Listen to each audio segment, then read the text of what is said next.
Hola amantes de la ciencia, continuaremos con el tema de las infecciones asociadas a la atención de la salud. Actualmente conocemos que para que una infección pueda suceder se necesitan tres elementos. El primero de ellos, por supuesto, es el huésped, en este caso los pacientes. El segundo elemento es el ambiente, en este caso el hospital o donde se encuentre el paciente. Y el tercer elemento es el agente causal. Fíjense cómo actualmente es bien aceptado que se necesita un microorganismo, llámese bacteria, virus, parásito u hongo, para poder causar una infección. Esto no era así. Vimos en el primer video que esto se estableció hasta 1890 con las investigaciones de Robert Koch y Louis Pasteur. Fíjense cómo antes tenían que tratar las enfermedades infecciosas sin saber qué lo causaba y sin tener antibióticos. ¡Qué terrible! Ok, en esta ocasión nos enfocaremos en el tercer elemento, en el agente causal. Ya sé que al final del video anterior yo les dije que íbamos a ver los factores de riesgo, pero consideré necesario primero ver este elemento para entender un poco mejor otros aspectos de los otros elementos. Ojalá así sea. Hablemos entonces de microorganismos. Hemos convivido con microorganismos desde que existimos. De hecho, se estima que tenemos más bacterias en nuestro cuerpo que células que lo conforman. Imagínense. Sin embargo, este mundo microscópico había estado oculto para el hombre hasta finales del siglo XIX. Con la invención del microscopio de Leeuwenhoek es como pudimos darnos cuenta de que existe un mundo tan pequeño que no lo podemos ver, pero que repercute tanto en nuestras acciones, en lo que comemos, en lo que olemos, en lo que somos. Tenemos bacterias en nuestra piel, en nuestros intestinos, en nuestra boca, en nuestras fosas nasales, en muchas partes de nuestro cuerpo. A este conjunto de microorganismos que viven en nosotros literalmente, le conocemos como microbiota. Hace algunos años se le conocía como flora o microflora, o flora bacteriana decían. Pero actualmente se reconoce que ese término de flora es utilizado para el reino Plantae en la biología. Por lo tanto es incorrecto utilizarlo para las bacterias porque estas forman parte de otro reino. Por eso el mejor término actualmente es microbiota. La gran mayoría de las bacterias que conforman la microbiota del ser humano son nuestras amigas. Por ejemplo, las bacterias que colonizan nuestra piel ayudan en cierta manera a protegernos de otras bacterias que podrían hacernos daño. Es decir, vivimos en armonía con ellas. Ellas nos protegen y nosotros les damos de qué alimentarse. Sin embargo, hay algunas bacterias que en situaciones de inmunosupresión de nuestro sistema pueden causarnos enfermedades. Por ejemplo, la bacteria Staphylococcus aureus, que coloniza nuestra piel y nuestras vías respiratorias altas, es un agente causal frecuente de infecciones de sitio quirúrgico o de heridas en la piel. En la microbiota bucofaringia, la bacteria más importante, no la única, es el Streptococcus pyogenes por esta misma causa.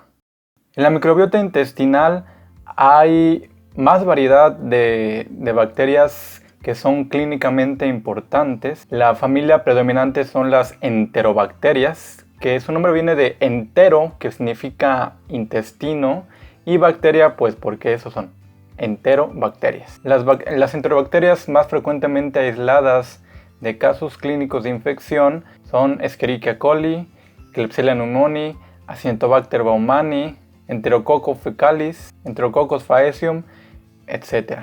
De estas, la de mayor proporción es Escherichia coli. Esta bacteria es importante no solo en la medicina, sino también en el análisis de calidad de los alimentos. Su presencia es indicativa de contaminación fecal. Recuerdo que en una práctica que hicimos en la facultad, trajimos un agua de limón con pepino, trajimos quesos, trajimos una lechuga y bueno, no les contaré qué hallamos en el agua de limón. Lo que sí les puedo contar es que estaba bien buena y no nos enfermamos. Y de esto surge una pregunta: ¿por qué no nos enfermamos si vivimos con bacterias?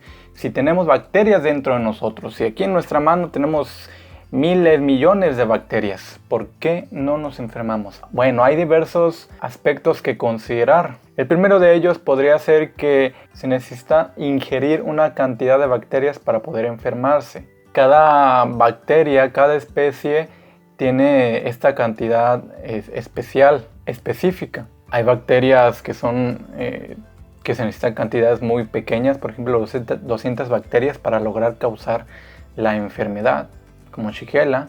En cambio hay otras que se necesitan ingerir miles de bacterias para poder causar la enfermedad. Otro aspecto sería cuánto ingieres de ese alimento que contiene bacterias. Y el otro aspecto sería el estado inmunológico del paciente. La mayoría de los agentes causales de las infecciones asociadas a la atención de la salud están presentes ya en el paciente, pero lo infectan hasta que hay, por ejemplo, una cirugía, una intubación endotraqueal, hasta que hay un catéter venoso central, hasta que hay una sonda urinaria, es decir, que se les permite el acceso, que se viola las barreras físicas, las barreras inmunológicas del paciente. Pero esos dos aspectos tienen que ver ya con el ambiente y con las características del paciente, y lo veremos en los siguientes videos. Paréntesis: que convivamos con bacterias desde siempre no es licencia para la falta de higiene en los alimentos. De hecho, hay una norma oficial mexicana que establece que para el agua embotellada el recuento de unidades formadoras de colonia, es decir, de bacterias, debe ser de 0.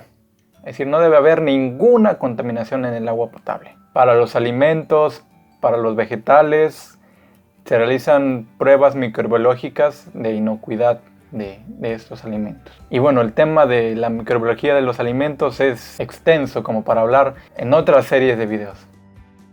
Otro aspecto importante que tiene que ver con el microorganismo, con el agente causal, es su capacidad de sobrevivir en superficies inanimadas, a las cuales llamamos fómites. Se han hecho estudios ambientales en los hospitales y se han encontrado que en los objetos que rodean al paciente, a un paciente infectado, por ejemplo, de Staphylococcus aureus, había estafilococos en las cortinas del paciente. Muchas bacterias pueden vivir 3, 4, 5 horas en superficies o hasta más. Afortunadamente, la higiene actual de los hospitales es mucho mejor que la de hace 130 años, en el tiempo del Dr. Semmelweis. Además, disponemos de antibióticos para matar a las bacterias. Disponemos de métodos de esterilización. Sin embargo, hay bacterias ya multiresistentes que aunque se realice asepsia, que aunque le administre profilácticamente antibióticos a los pacientes que son sometidos a cirugía, aún así se infectan por estas bacterias que ya son resistentes a los antibióticos. No tomen antibióticos sin prescripción médica, por favor.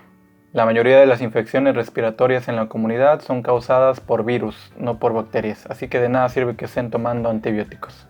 Otro paréntesis: el sistema inmune está listo para reconocer a lo que anteriormente ha estado expuesto. Ese es el fundamento de las vacunas: exponer al sistema inmune a los antígenos presentes en el microorganismo o en el agente causal de las enfermedades. Es como el adiestramiento de nuestro sistema inmune. Por eso los microorganismos a los que no habíamos estado expuestos antes, rápidamente o fácilmente nos enferman. Por ejemplo, el SARS-CoV-2, que iba a saber nuestro sistema inmune de un virus que estaba allá en China, si yo nunca he salido de México. Así. Además, hay otras enfermedades para las que nuestro sistema inmune no responde tan eficazmente. Eso sería el tema por hoy. Hasta pronto.